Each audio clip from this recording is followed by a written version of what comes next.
The quietest person in the room is usually the one who understands exactly what everyone is pretending not to see. And that's why they don't speak. You've noticed it. Conversations feel thin, predictable, and like people are performing versions of themselves instead of actually being there. They laugh at the right moments, say the right things, repeat the same safe patterns, and you sit there aware of all of it. Not impressed, not surprised, just aware. And the strange part is, the more you see, the less you feel like talking.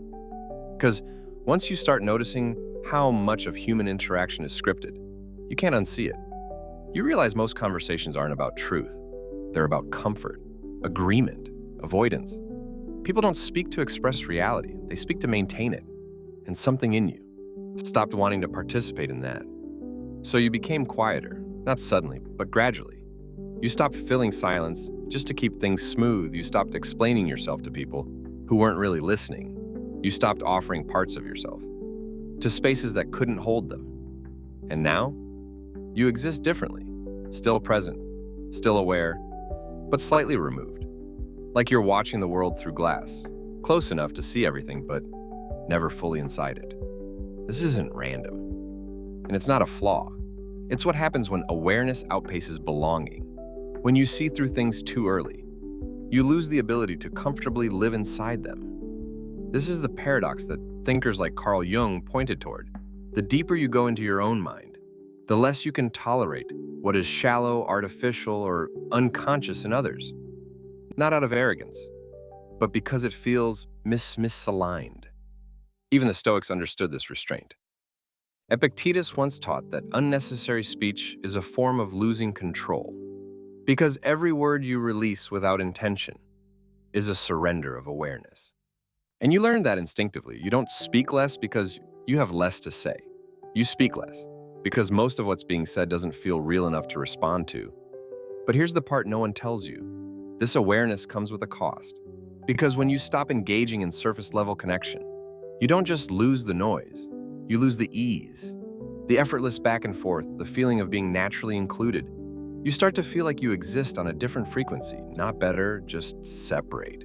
People sense it. They don't always understand it, but they feel the distance, and over time, you begin to carry a quiet contradiction. You crave depth, but avoid exposure.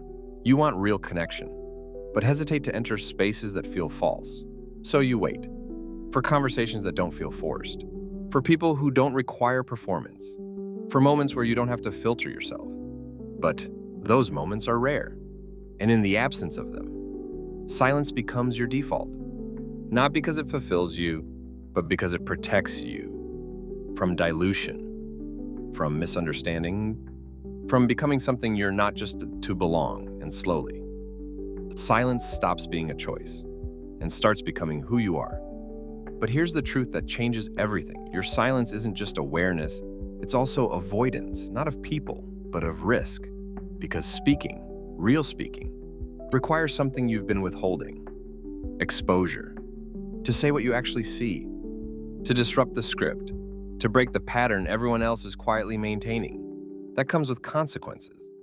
Misunderstanding, rejection, tension, and your mind knows that. So it convinces you that silence is wisdom, when sometimes it's protection disguised as superiority. And once you see that, everything shifts. Because now you're not asking, why don't I talk much? You're asking, where am I choosing silence instead of truth? And that's where your identity changes. You don't need to become louder. You don't need to become someone else. But you do need to decide when your voice matters enough to be used, because the world doesn't just ignore quiet people, it forgets them. And if you have the awareness to see through everything, then you also have the responsibility to say something that cuts through it, even if it disrupts the room, even if it changes how people see you, because maybe you were never meant to blend into the conversation. Maybe you were meant to interrupt it. So don't ask yourself why you're quiet. Ask yourself something more uncomfortable. Where have you been silent? Because it was easier than being seen? If you felt this, comment "I know" below. Not to agree with me, but to admit. You've been aware of this the whole time.